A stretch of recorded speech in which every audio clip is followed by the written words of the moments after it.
वरिष्ठ नेता दीपक विजयवर्गीय जुड़ चुके हैं, साथ ही हमारे साथ वरिष्ठ पत्रकार राजेश जौहरी जी और देवदत्त दुबे जुड़ चुके हैं। आप तीनों का ही बहुत स्वागत है इस पैनल पर। सबसे पहले यहाँ पर राजेश जौहरी जी, मैं आपसे समझना चाहूंगी इस चीज को कि यहाँ पर समान नागरिक संहिता को लेकर ये जो है चुनौतियां अगर देखी जाए तो क्या चुनौतियां हैं समाज में, क्योंकि जिस तरह से यहाँ पर अगर हम देखें तो अडॉप्शन की बात हो गई, शादी की बात हो गई, चाहे वो यहाँ पर जो है डाइवोर्स के बाद शादी की बात हो गई, ऐसे तमाम तरह की परंपराएं जो है हर धर्म में अलग है और ऐसे में अलग अलग धर्मों को लेकर यहाँ पे क्या चैलेंजेस गवर्नमेंट को फेस करने पड़ेंगे अगर इसको लागू करती है तो?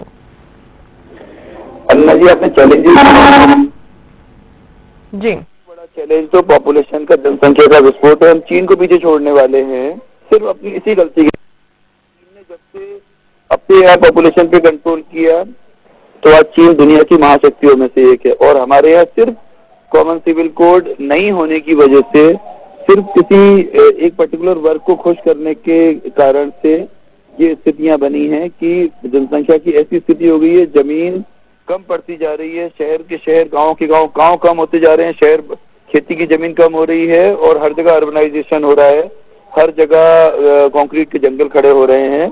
ये देश के लिए भी खतरा है, डेमोग्राफी भी चेंज हो रही है और सबसे बड़ी बात ये है कि ये पर्यावरण के लिए भी बहुत बड़ा खतरा है। ये तो चैलेंज हो गया जो आपने कहा। दूसरा अनन्या जी, ये बोलना था कि भारत एकमात्र ऐसा देश है, जिसके बारे में भी किसी विदेशी अखबार में पढ़ा था कि भारत एकमात्र ऐसा देश है जहां बहुसंख्यक समाज जो है वो ये कहता है कि हमको समान नागरिक संहिता चाहिए, और अल्पसंख्यक कहता है नहीं हम तो खुश हैं इसमें, हमको नहीं चाहिए समान नागरिक संहिता।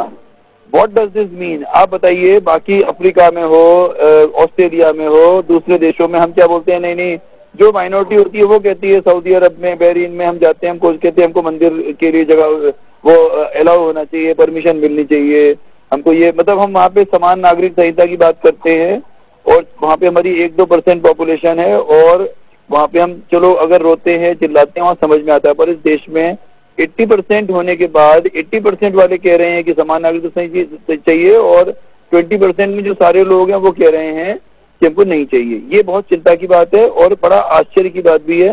समाज विज्ञानियों को, नेताओं को, इनको सबको समझना चाहिए कि आखिर इसके पीछे कारण क्या है, क्यों पूरे देश में डेमोग्राफी चेंज हो रही है, कैसे असम में 17 जिले निकल गए, बिहार में, बंगाल में 8,000 गांव जिसमें एक भी हिंदू नहीं बचा है।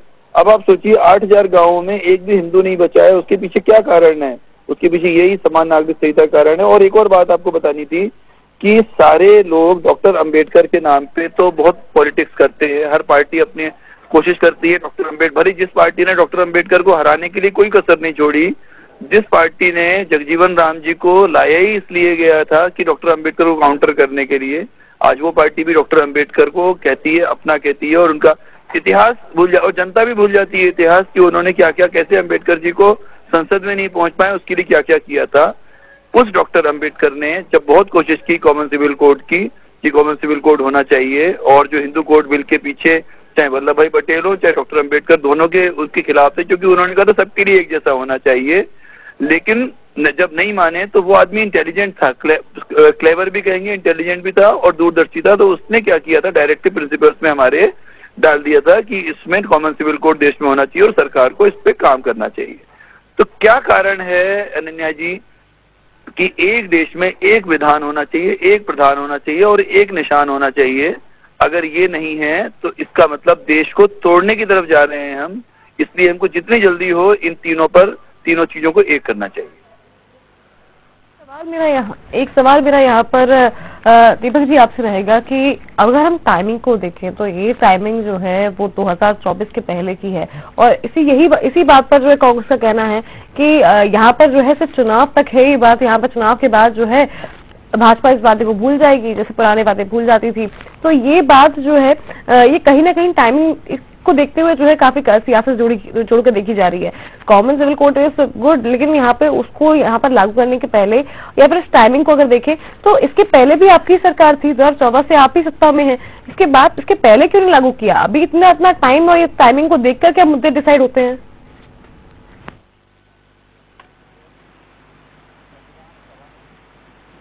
जो डायरेक्टिव प्रिंसिपल्स है संविधान के, उसमें डाला है पार्ट 4 में इसको। इसका मतलब है कि सरकार को ये करना ही है। 60 साल तक देश में कांग्रेस की सरकारें नहीं है, लेकिन कांग्रेस अलगाववाद फैलाती रही। कांग्रेस तो पहले इसका मतलब समझाइए, आप सीए के वक्त भूल गए क्या कि सीए के वक्त आपने प्रभावित तो कर दिया उसे, लेकिन उसके बावजूद जो है कितना ज्यादा विरोध उसका हुआ और उसको जो है एक चुनावी मुद्दा ही बना दिया गया। कहीं ना कहीं वो आपको जो है कहीं ना कहीं उल्टा वार पड़ गया कि वहां पर लोग जो है सरकार पे सवाल उठाने लगे कि ये जो है सही नहीं है। और आज भी कई लोगों के दिमाग में डर था कि हमें कहीं अपना देश न। तो ऐसे में किसी कानून को लागू करने से पहले उसके बारे में जागरूकता बहुत जरूरी है, विचार विमर्श बहुत जरूरी है। और ये तो धर्म का भी मामला है, यहाँ पर समुदायों का मामला है, अलग अलग वर्गों का मामला है, तो यहाँ पर विचार विमर्श करना बहुत जरूरी है। तो इसके लिए पार्टी ने कुछ सोचा है? पार्टी का सवाल नहीं है, ये संविधान सभा से सवाल उठा है। और ये जो बात आज हो रही है, ये तो 26 जनवरी 1950 को हो जाना चाहिए थी, लेकिन जवाहरलाल नेहरू और कुछ दूसरे लोगों ने जो लगातार मुस्लिम तुष्टीकरण की राजनीति करते रहे, और वो लोग जो 1919-20 में जो है खिलाफत आंदोलन को असहयोग आंदोलन से जोड़ के इस देश में सांप्रदायिक राजनीति घोलते रहे, ऐसे कांग्रेसी नेताओं ने इसको टाला। हालांकि ये यूनिवर्सल वैल्यूज की तरह सारी दुनिया में कॉमन सिविल कोड की बात होती है, और कॉमन सिविल कोड की बात हो। जौहरी साहब ने जैसे कहा कि किसी भी देश में होता यह है कि बहुसंख्यक लोग अपनी सुविधा से कानून बनाते हैं, लेकिन यहाँ पर तो जो लोग ये मानते हैं कि हम अरब मूल के हैं, जो लोग ये मानते हैं हम ईरानी मूल के हैं, तुर्क मूल के हैं, उनकी सुविधाओं के हिसाब से कानून बनाए जा रहे हैं। तो ये तो बहुत ही शर्मनाक स्थिति है किसी भी देश के लिए, और उन समाज की महिलाओं के लिए खास तौर पर। मैं समझता हूँ कॉमन सिविल कोड न होने की वजह से इस देश में लाखों मुस्लिम महिलाओं ने अपमान झेला है, जिल्लत झेली है, और ये सब मैं समझता हूँ सबका जिम्मेदारी कांग्रेस को होनी चाहिए, और बजाय इस पे की राजनीति हो और ये कहें कि चुनाव के वक्त कर रहे हैं। देखिए, चुनाव के वक्त तो बहुत हर काम किया जाएगा, इसलिए किया जाएगा क्योंकि हम जब चुनाव में जाते हैं तभी हमें जनादेश मिलेगा। हम ये कहेंगे कि हम ये काम करना चाहते हैं और उसके बाद जनता हमको वोट देती है, मतलब उसका जनादेश है। हम हवा में थोड़ी काम कर सकते हैं, जिसको हम जनता के बीच ही नहीं लेके गए हैं उसको हम कैसे कर देंगे।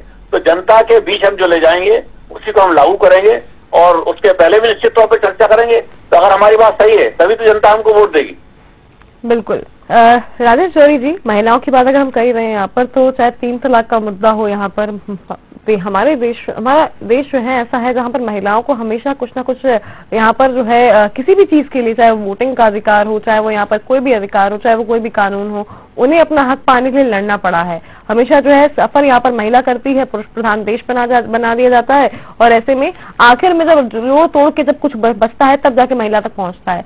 लेकिन यहाँ पर सिविल कोड लागू हो जाने के बाद जो है महिलाओं के हक में जो है किस तरह से बढ़ जाएंगे, साथ ही महिलाओं की स्थिति जो है कितनी सुधरेगी। और यहाँ पर ये जो 3 तलाक के पहले की स्थितियां थी, तो क्या वो स्थितियां भी अब जो 3 तलाक लागू होने के बाद अब यहाँ जो परिस्थितियां बन रही हैं, क्या इसके बाद अब सिविल कोड लागू होने के बाद भी वही बनेंगी कि अब महिलाएं जो है वो खुलकर यहाँ पर जो है अपनी बात कह सकेंगी, या फिर खुलकर जो है आगे आ पाएंगी? क्योंकि सबसे बड़ी चीज ये होती है कि इस पूरे कि सामने वाले ने तलाक दे दिया तो महिला अकेली हो गई। अगर यहाँ पर देखा जाता है कई केसेस हैं जिसमें जो पुरुष है वो 3 शादियां कर चुका है, 2 शादियां कर चुका है, महिला को पता ही नहीं है, और अगर 2 शादियां कर चुका है तो दोनों ही जो बीवियां हैं वो परेशान हो रही हैं। तो यहाँ पे ये बड़ी चीज है कि महिलाओं की स्थिति क्या इस बारे में सुधरेगी? क्योंकि इस बात को कोई गौर नहीं करता है, ध्यान नहीं देता कि उसके बाद अगर उस महिला को छोड़ दिया जाता है या फिर उसका अगर डिवोर्स भी नहीं होता है, पति ऐसे भी छोड़ के चला जाता है, दूसरी शादी कर लेता है, तो उसकी स्थिति जो है काफी गंभीर हो जाती है, और इसके लिए कोई प्रावधान भी नहीं है। देखिए अनन्या जी, ईरान में जो कुछ चल रहा है हम सब देख रहे हैं। ईरान से ज्यादा कट्टर तो ये लोग नहीं होंगे ना, जो लोग यहाँ पे 3 तलाक के खिलाफ बात कर रहे हैं जी। ईरान और इराक, जॉर्डन, उससे ज्यादा कट्टर तो नहीं होंगे ना, उससे ज्यादा खतरनाक स्थिति नहीं होगी। पर वहाँ पे जो ईरान में देखिए सरकार फेल हो रही है, महिलाओं ने जिस तरह से मोर्चा संभाला है, तो सवाल ये है कि अब महिलाएं हर वर्ग की, चाहे वो अनन्या हो, चाहे कोई खान साहब की बेटी हो, चाहे कोई क्रिश्चियन की बेटी हो, सब जो है जागरूक हो गई हैं, और ये बहुत ही अच्छा साइन है। It is only because of education, और एजुकेशन बढ़ी है, अवेयरनेस बढ़ी है, लोगों ने दुनिया देखी, मीडिया ने पूरी दुनिया को एक ग्लोबल विलेज बना दिया है। आज अमेरिका में क्या हो रहा है, अफ्रीका में क्या हो रहा है, 5 मिनट बाद ही हमको कहीं ना कहीं सोशल मीडिया पे जानकारी लग जाती है कि यहाँ पे ये हुआ है, यहाँ पे ये हुआ है। तो अब आप समझिए कि महिलाओं का अब एक इसमें बहुत बड़ी बात ये है कि राजा राममोहन राय को जब तक हम ऐसे बड़ा कोई समाज सुधारक नहीं होगा, पर अभी चला कि उससे गंदा तो कोई आदमी ही नहीं था अपने पूरे में। सारे जितने भी बाकी लोगों के नाम विजयवर्गीय साहब ने लिए वो तो बहुत नीचे हैं उससे, पक्का लेफ्टिस्ट थे वो। आप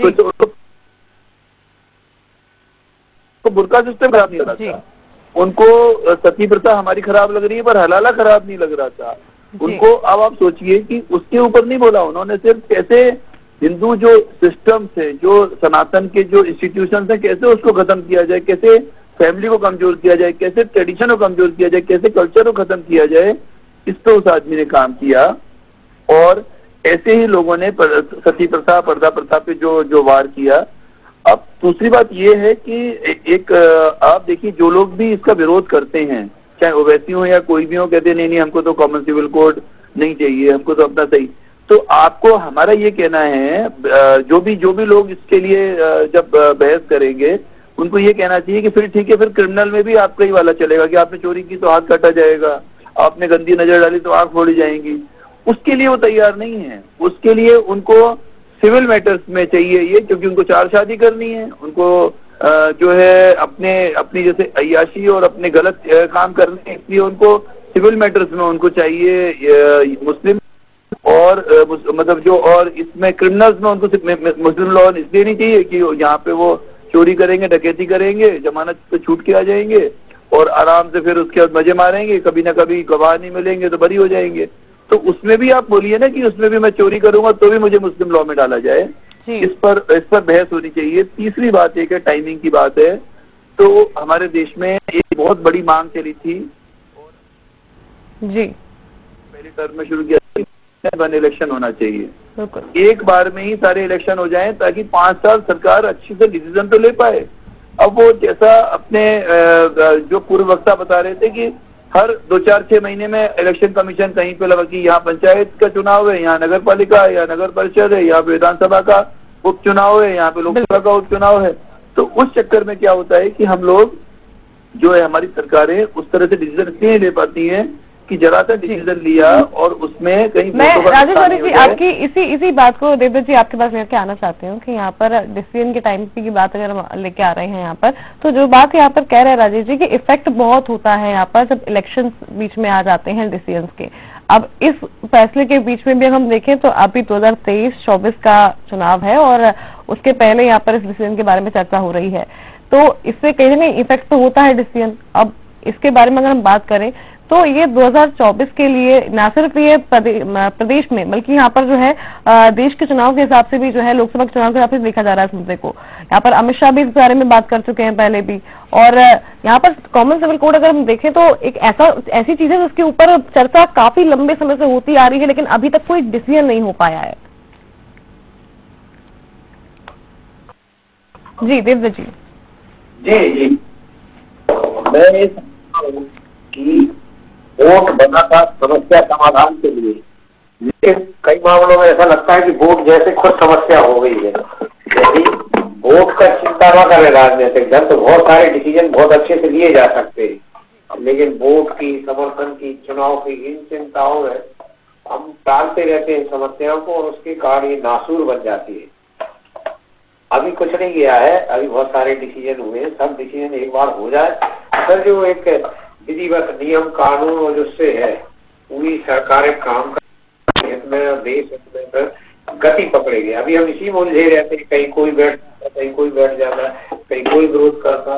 जो सरकार करे वो सही है, उस पर क्यों ऐसा वो करना, क्योंकि सरकार हमारी चुनी हुई होती है तो हमें उस पर विश्वास करना चाहिए कि वो जो निर्णय लेगी सही लेगी।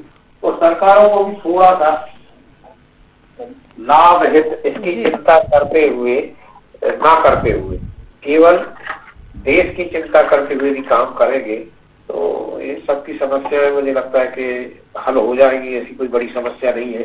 हमारा देश है, हमारे ही लोग हैं, सब चाहते हैं कि देश में शांति रहे, देश में विकास हो, सब प्रेम भाव भाईचारे से रहे। उसी तरह से एक जब रहेंगे तब लोगों में वो ईर्षा नहीं होगी। निकलता लोगों को ये लगने लगता है कि हम भी इसी देश के हैं, वो भी है, उनको ये सुविधाएं क्यों, ये भेदभाव क्यों। भेदभाव समाप्त तभी होगा जब समान नागरिक संहिता लागू होगी। और इसके लिए सबको मैं बार बार यही कहूंगा कि सबको उससे ऊपर उठकर, राजनीति से ऊपर उठकर इस पर निर्णय लेना चाहिए। बिल्कुल।